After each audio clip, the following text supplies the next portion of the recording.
नमस्कार। आकाशवाणी देहरादून से प्रस्तुत है प्रादेशिक समाचार। पहले मुख्य समाचार। मुख्यमंत्री पुष्कर सिंह धामी ने रुद्रप्रयाग जिले में 195 करोड़ 75 लाख 16 हजार की लागत की 141 विकास योजनाओं का लोकार्पण और शिलान्यास किया। मुख्यमंत्री ने कहा, प्रदेश और प्रदेशवासियों के हित में जल्द सख्त भू कानून लागू किया जाएगा। मुख्य सचिव राधा रतूड़ी ने रुद्रपुर में कूड़ा निस्तारण के लिए अपनाई गई प्रक्रिया को प्रदेश के हर जिले में अपनाने पर जोर दिया। और चीन सीमा पर उत्तरकाशी जिले के निलांग गांव में आज से बीएसएनएल की संचार सेवाएं शुरू।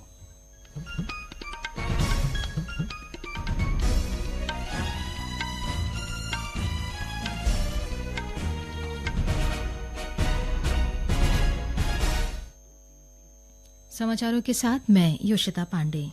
और अब समाचार विस्तार से। मुख्यमंत्री पुष्कर सिंह धामी ने आज रुद्रप्रयाग जिले में 195 करोड़ 75 लाख 16 हजार की लागत की 141 विकास योजनाओं का लोकार्पण और शिलान्यास किया। अगस्त्य मुनि क्रीड़ा मैदान में लखपति दीदी अभियान शक्ति को सम्मान कार्यक्रम को संबोधित करते हुए मुख्यमंत्री ने कहा कि केदार घाटी के स्थानीय उत्पादों को देश विदेश में केदार ब्रांड बनाकर मातृशक्ति की आजीविका को बेहतर बनाया जाएगा। श्री धामी ने केदारनाथ के वैकल्पिक मार्ग के रूप में त्रियुगी नारायण तोशी गरुणचट्टी मार्ग को मंजूरी दी। साथ ही सुमाड़ी को नगर पंचायत बनाने की घोषणा की। पत्रकारों से बातचीत में मुख्यमंत्री ने कहा कि प्रदेश और प्रदेशवासियों के हित में जल्द सख्त भू कानून लागू होने जा रहा है। उन्होंने कहा कि जिन लोगों ने अवैध रूप से जमीनों की खरीद फरोख्त की है, उनसे जमीन वापस लेकर सरकारी भूमि में निहित की जाएगी। उन्होंने ये भी कहा कि केदारनाथ धाम एक था, एक है और एक ही रहेगा। देश में किसी भी स्थान पर उत्तराखंड के चारों धामों के प्रयोग कर कोई मंदिर नहीं बनने दिया जाएगा। मुख्यमंत्री पुष्कर सिंह धामी ने कहा है कि विद्यार्थियों और युवाओं के उत्थान के लिए राज्य सरकार विभिन्न क्षेत्रों में अनेक कार्य कर रही है। देहरादून के धर्मपुर स्थित गोवर्धन सरस्वती विद्या मंदिर में छात्र छात्राओं को संबोधित करते हुए मुख्यमंत्री ने कहा कि शिक्षा के महत्व को ध्यान में रखते हुए सरकार ने सर्वप्रथम राष्ट्रीय शिक्षा नीति 2020 को प्रदेश में लागू किया है। उन्होंने कहा कि स्वतंत्रता प्राप्ति के बाद से अखिल भारतीय शिक्षा संस्थान गुणवत्तापूर्ण शिक्षा प्रदान करने के साथ ही युवा पीढ़ी को भारतीय मूल्यों से परिचित कराने की दिशा में लगातार काम कर रहा है। इस मौके पर श्री धामी ने उत्तराखंड बोर्ड परीक्षा 2024 की हाई स्कूल और इंटरमीडिएट की परीक्षा में विद्या मंदिर के शीर्ष 10 स्थान प्राप्त करने वाले छात्र छात्राओं को सम्मानित भी किया। मुख्य सचिव राधा रतूड़ी ने कहा है कि रुद्रपुर में कूड़ा निस्तारण के लिए अपनाई गई प्रक्रिया को प्रदेश के हर जिले में अपनाया जाएगा। उन्होंने कहा कि जिला प्रशासन ने कूड़ा निस्तारण और वेंडिंग जोन बनाने का ऐतिहासिक कार्य किया है, जिससे क्षेत्र में काफी संतुष्टि है। अगर जिले में 2 काम बहुत अच्छे हुए हैं यहाँ पे। एक जो लेगेसी वेस्ट का निस्तारण हुआ है, कूड़े का जो ढेर था वो पूरा वहाँ पे मैदान बना दिया, पार्क बनाने का प्रयास हो रहा है और ये एक बहुत अच्छा काम है जिसको हम लोग पूरे प्रदेश में हर शहरी क्षेत्र में रेप्लिकेट कर सकते हैं। दूसरा वो वेंडिंग जोन है जहाँ पे दुकानें बनाई जा रही हैं और वहाँ के लोग भी बहुत उससे संतुष्ट हैं। तो ये कुछ अच्छे यहाँ पे ऐतिहासिक काम हो रहे हैं। रुद्रपुर भ्रमण के दौरान श्रीमती रतूड़ी ने नगर निगम की ओर से तैयार किए जा रहे वेंडिंग जोन, ट्रंचिंग ग्राउंड और गेस्ट हाउस का निरीक्षण किया। उन्होंने अधिकारियों को कार्य की तीव्रता और गुणवत्ता पर विशेष ध्यान देने के निर्देश दिए। पत्रकारों से बातचीत में मुख्य सचिव ने कहा है कि प्रदेश सरकार एक सशक्त भू कानून बनाने की दिशा में प्रयासरत है। उन्होंने कहा कि मुख्यमंत्री पुष्कर सिंह धामी के निर्देश पर भू कानून के लिए सभी से सुझाव लिए जा रहे हैं और अधिकारियों से चर्चा का दौर जारी है। माननीय मुख्यमंत्री के निर्देश है कि हम लोग एक सशक्त भू कानून बनाएंगे जिससे किसी के साथ भी अन्याय न हो और जो एक लैंड ग्रैबिंग की टेंडेंसी हो गई है उस पे रोक लगाई जा सके, जो गरीब लोग हैं उनको अपना अधिकार मिले। तो इस भू कानून के बारे में भी हम लोगों ने चर्चा कर ली है। एक राष्ट्र एक चुनाव के लिए गठित समिति के अध्यक्ष और पूर्व राष्ट्रपति रामनाथ कोविंद ने कहा है कि पूरे भारत में एक साथ चुनाव कराने से देश को बहुत बड़ा लाभ होगा। नई दिल्ली में कल लाल बहादुर शास्त्री स्मृति व्याख्यान में उन्होंने कहा कि एक साथ चुनाव होने से बेहतर प्रशासन, नीतिगत स्थिरता, सामाजिक एकजुटता और आर्थिक विकास के साथ वैश्विक रूप से प्रतिस्पर्धी बन सकते हैं। श्री कोविंद ने कहा कि यह सिफारिश अधिक समावेशी और समृद्ध भविष्य के लिए बुनियादी सुधार साबित होगी। ये समाचार आकाशवाणी के देहरादून केंद्र से प्रसारित किए जा रहे हैं। उत्तरकाशी जिले में चीन सीमा पर स्थित निलांग गांव में आज से बीएसएनएल की सेवाएं शुरू हो गई हैं। इसके लिए आईटीबीपी के हिमवीरों और सेना के जवानों ने बीएसएनएल का आभार जताया। निलांग क्षेत्र में अभी तक संचार सुविधा नहीं थी। अब तक आईटीबीपी और सेना के जवान अपने परिजनों से सैटेलाइट फोन के जरिए संपर्क करते थे, जिसकी कॉल दर काफी महंगी थी। गौरतलब है कि निलांग में 2 अक्टूबर से बीएसएनएल के टावर लगाने का काम शुरू किया गया था।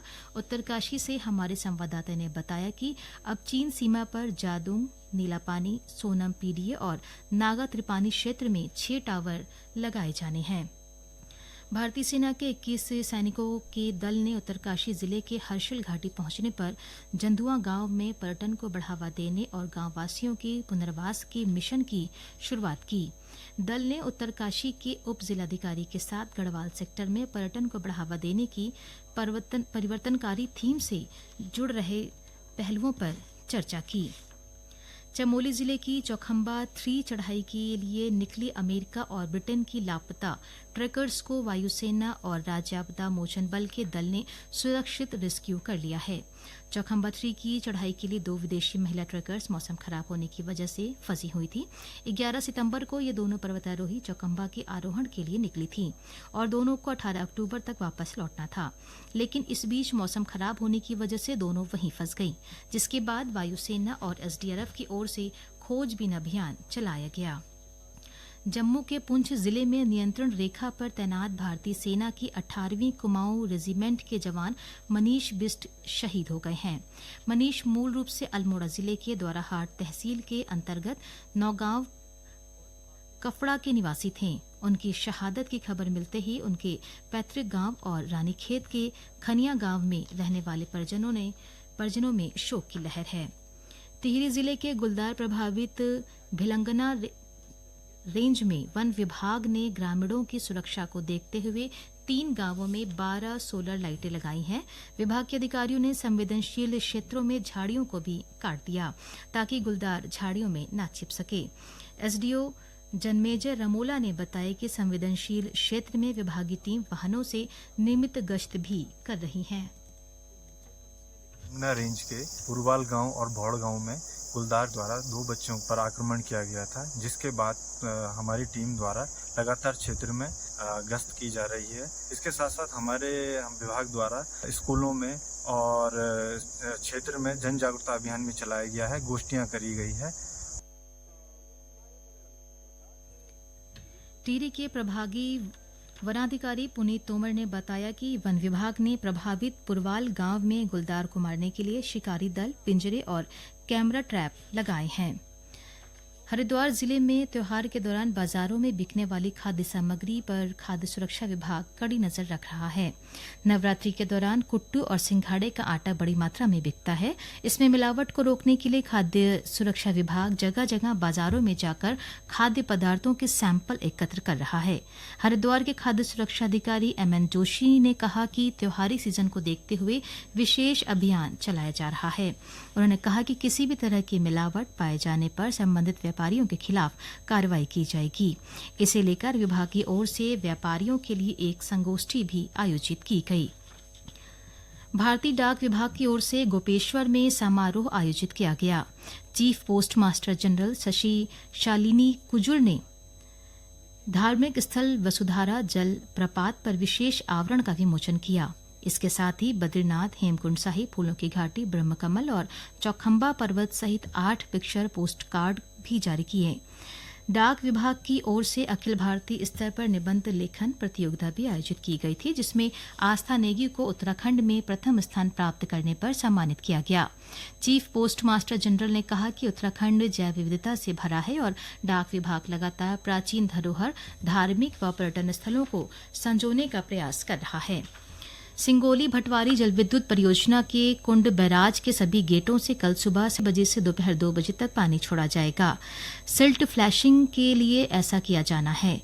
पानी निकासी के चलते मंदाकिनी नदी का जलस्तर व जल प्रवाह और अधिक बढ़ेगा। इस दौरान सभी से नदी से दूरी बनाए रखने की अपील की गई है। अंत में मुख्य समाचार एक बार फिर।